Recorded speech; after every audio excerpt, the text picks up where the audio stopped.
이게 참 대법이 이렇게까지 무리하게 기일을 잡고 네. 비판을 받을 만한 여지가 많은 이 판결을 한 거에 대해서 역사가 이제 평가를 하겠습니다마는 이제 앞으로의 상황도 우리가 사실 전망을 해봐야 돼요. 결론은 내려진 건 내려진 거고. 네. 그리고 이게 사법적으로도 뭐 물론 이제 법률가들이 갑론을박할 지점들이 많이 있겠지만 저는 정치적으로도 이게 어마어마한 이제 효과, 그리고 민주당에게는 뭐 어찌 보면 이거는 사실 어제까지는 프레임이 좀 바뀌는 겁니다. 어제까지는 정말 내란을 진압하고 내란을 종식할 헌법 수호 세력이 누구인가, 그리고 여기에 반헌법주의자들은 누구인가, 이제 이것을 이제 편을 갈라놓고 명징하게 싸우는 거였는데, 네. 간명하게 싸우는 구도였는데, 오늘 이 사건 이후로 아마도 내일 조간신문 봐도 뻔하고요. 그리고 이미 시작됐고 대선 주자들과 국민의힘뿐만 아니라 모든 이제 보수 인사들이, 일반적인 보수 인사들은 대부분 다 이렇게 될 줄 알았다는 식의 SNS 포스팅하고 기사 나오고 있고 이러기 때문에 프레임 자체가 또 이제 사법 리스크라는 용어로 오염된 조간 신문들과 언론을 보지 않겠는가. 또 그걸로 정치적 수단으로 활용해서 지금 이 시대 정신을 흐리고 그저 깨끗한 정치인은 누구입니까? 이제 요런 구호로 이재명인가 난가, 이제 요런 이 구도로 또 싸우려고 하지 않겠어요? 뻔하죠 뭐. 아니 근데 이게 정치적으로 분석을 해보면 결코 이게 도움이 안 될 거예요. 왜냐면 저도 사실 파기환송의 가능성을 0.00001% 보고 있었거든요. 그러니까 상고 기각을, 그러니까 왜냐면 사람 일은 모르니까. 그래. 그러니까 파기 자파는 불가능하지만 파기 환송까지는 0.00001%는 봤었어요. 근데 오늘 그게 나온 겁니다. 0.00001%가. 근데 이게요, 모든 게 정치는 작용이 있으면 반작용이 나와요. 예를 들면 윤석열이 지기현이가 풀어줬잖아요. 구속 취소 결정 인용해가지고. 그 다음에 이제 심우정이가 즉시항고 포기했잖아요. 윤석열이 지금 나와 있습니다. 이것 때문에 지금 국민의힘이 더 망하는 거예요. 윤석열이를 풀어줬기 때문에. 그렇죠. 왜냐면 내란이 진압되어야 될 필요성을 더 느끼게 해주는 상징이거든요. 네. 윤석열이가 보리밥 처먹고 다니는 거 사진 다 볼 때 국민들이 어떻게 생각하겠습니까? 개빡치지. 그 지기현의 그 사법농단적 재판에 대해서 어떻게 국민들이 느끼겠습니까? 그렇게 해서 내란의 우두머리를 풀어주면 국민들이 바보입니까? 다 지켜만 보고 있어요? 그게 아니잖아요. 작용이 있으면 반작용이 나온단 말이에요. 그러니까 이번에도 마찬가지입니다. 조희대 대법원장, 저 이제 앞으로 불법원장이라고 부를 건데 이 조희대 불법원장이 이런 식으로 졸속으로 절차도 위반하고 내용도 엉터리로 해가지고 갑자기 이제 1심으로 돌아간 거 아닙니까? 항소심 판결에 대해서 뒤집어서 이제 유죄 취지로 파기환송을 한 건데, 이렇게 되면 제가 그게 떠오르더라고요. 노무현 탄핵 역풍? 노무현 대통령 탄핵 역풍하고, 역풍 세게 맞았죠. 예, 그리고 또 하나는 노무현 탄핵 역풍하고 뭐 하나 얘기하려다 까먹었네. 아무튼 그 역풍이 불었던 여러 사례들이 있잖아요. 그거 얘기하려고 했구나. 잘 생각해 보시면 공직선거법 1심 유죄 나왔을 때 혹시 기억나세요? 이재명 대표? 네. 그리고 증거 위증교사도 같이 나왔죠. 그럼 무죄 나왔죠. 무죄 나왔죠. 1심은 공직선거법 유죄. 2심은 이제 무죄. 그리고 증거 위증교사는 1심이 무죄. 지금 2심 하고 있잖아요. 공직선거법 1심 유죄와 위증교사 1심 무죄를 한번 떠올려 보시면요, 그때 여론조사 제가 다 기억해요. 왜냐면 저 그때 진행을 하고 있었기 때문에 자료 본 기억이 난단 말이에요. 이재명 대표 1심 공직선거법 유죄 나왔을 때 지지율의 요동이 있었을까요? 없었을까요? 그러니까 본인 이재명의 지지율. 네, 안 움직였습니다.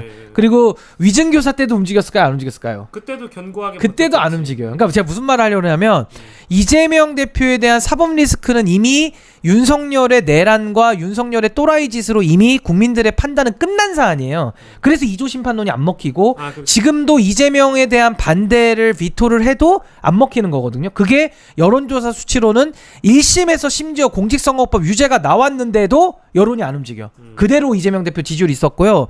1심에서 또 무죄가 나오면 또 올라갈 수도 있잖아요. 그래도 안 올라가더라고. 그냥 그대로 있어요. 그러니까 이 말이 무슨 말이냐면, 이번에도 조희대가 갑자기 유죄로 때렸잖아요. 이거 지지율에 아무 영향이 없어요. 오히려 반대로 중도에서는 일부 돌아선 사람 있겠죠. 이재명 대표 못 찍게. 돌아선 사람 1000명이면요 지지층 결집해서 더 데리고 오는 사람이 10,000명인 거예요. 그러면 10,000명 빼기 1,000명은 9,000명. 9,000명이죠.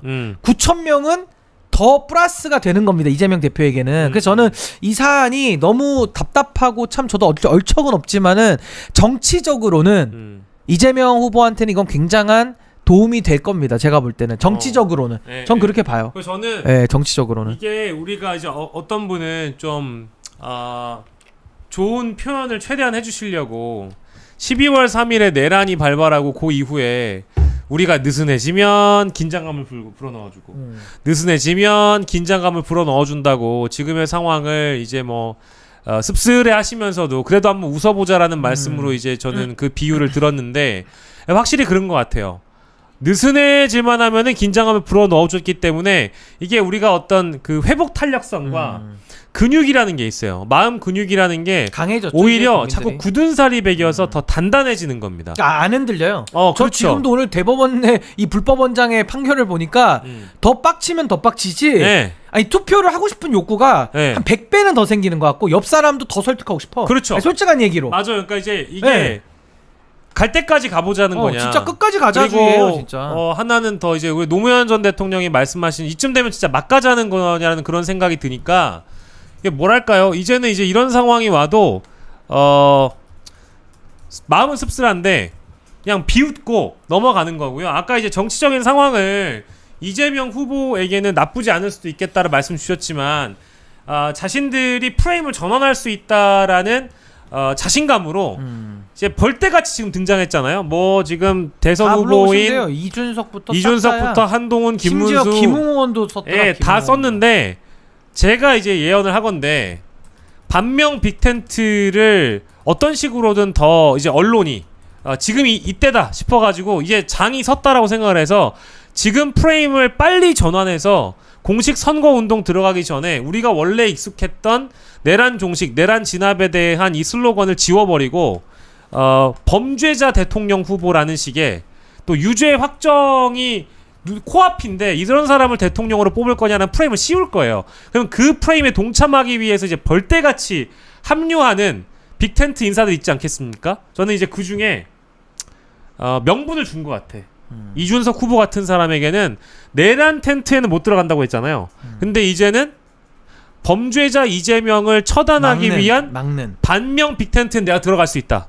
이제 이런 이런 명분을 주고 이런 걸 이제 수단으로 활용하지 않겠습니까? 빅텐트를 원하는 사람들이. 그래서 이준석을 이제 꿰내는 거지. 하세요. 그래서 할 거면 해봐라. 차라리 잘 됐다. 다 해. 했으면 좋겠다. 아니, 원래 하고 싶어 했잖아. 해봐라. 원래 하고 싶어 했잖아. 난 했으면 좋겠어요. 남 핑계 대지 말고 그냥 해. 안 말릴 테니까. 그래서 했으면 좋겠다. 아니 솔직히 얘기해서요. 지금 이재명 후보에 대해서 이거 공직선거법 지금 유죄 취지의 파기환송 나오니까 만세 부르는 정치인들 많잖아요. 너무 많아. 그러니까 그 사람들은 저는 정치권에서 퇴출돼야 될 대상이라고 저는 봐요. 왜 그러냐면 아니 정치인이 쪽팔리게 말을 잘못한 걸로 상대방 정치 못하게 하려고 하는 게 얼마나 웃긴 겁니까? 특히나 이준석 씨는 그렇게 하면 안 돼. 아니 본인이 양두구육 사자성어 썼다가 6개월 징계 먹어가지고 그때 당시에 정치의 사법화 얼마나 비판했습니까? 말 잘못했다고 내 정치 생명을 끊냐? 라고 저도 같이 비판했어요. 당시에 국민의힘을. 그때 이준석 씨 뭐라 그랬습니까? 아니 그때 탑 어딩 다 나와 있어요. 이준석 씨가 당시에 한 말. 아니 그 양두구육이라는 사자성어 말을 규제한다. 표현의 자유를 정치권에서 규제한다. 어떻게 그럴 수 있냐라고 국민의힘을 그렇게 비판했는데 이제 와가지고는 이재명이라는 정치인에 대해 가지고는 말을 가지고서 정치 생명 날려야 된다. 대법원의 그 판결에 대해서 박수를 치잖아요. 어떻게 이렇게 상황에 따라서 사람에 따라서 진영에 따라서 논리를 막 바꿨습니까? 그 양심이 있습니까? 아니 본인이 그렇게 문제 제기했던 거를 그대로 남한테 하면 어떡해요? 윤석열한테 쫓겨났는데 허은하 대표 쫓아내잖아요. 그렇죠. 그게 가능합니까? 아니 홍준표식 정치는 그게 가능하지 말 바꾸니까. 그래서 홍준표 존경하는 거예요? 반정치끼리? 그러니까 이거는 다른 정치인은 난 잘 모르겠지만 이준석이라는 정치인은 그따구 소리를 하면 안 되지. 본인이 얘기한 게 있는데 그리고 말을 어떻게 그렇게 바꿉니까? 그러니까 이제 정치인의 말이라는 걸로 쪽팔리지도 않아? 낙선자를 차기 선거에 못 나가게 한다라는 이 사례가 실제 여러분들 글로벌하게 다른 국가에 있는지 좀 우리가 사례를 찾아봤으면 좋겠어요. 그런 사례가 없을 겁니다. 그러니까 이거는 이제 저희가 시방쇼에서도 이 기소라는 거는 과도하다, 네. 정치적 기소다, 네. 정치적 생명을 끊는 일이다. 이거 예. 좀 치사하다. 이제 예. 이런 비판 많이 드렸잖아요. 네. 아니 아까 저희가 대법원 관계자의 그 언급도 전해드렸는데 이렇게 신속 심리를 할 수밖에 없는 신속하게 선고를 할 수밖에 없는 사례를 찾았다면서 미국의 사례를 언급을 했어요.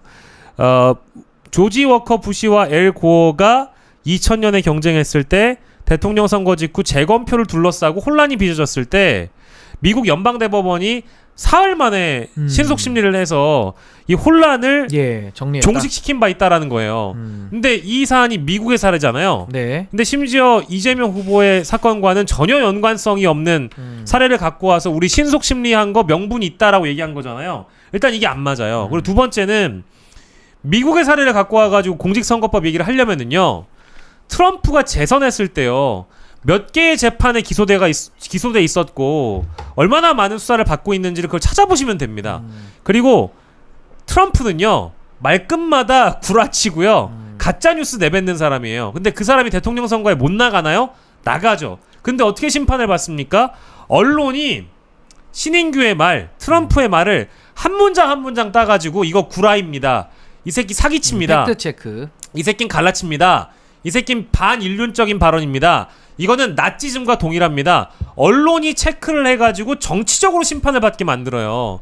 그게 미국입니다. 그게 선진적인 민주주의고요. 그게 표현의 자유를 수정헌법의 제1조에 박아놓은 미국의 헌법에 그게 나와 있잖아요. 근데 미국 사례를 대법원이 들었는데 오늘 판결은 미국답지 않은 거예요. 전 그 말씀을 드리고 싶은 겁니다.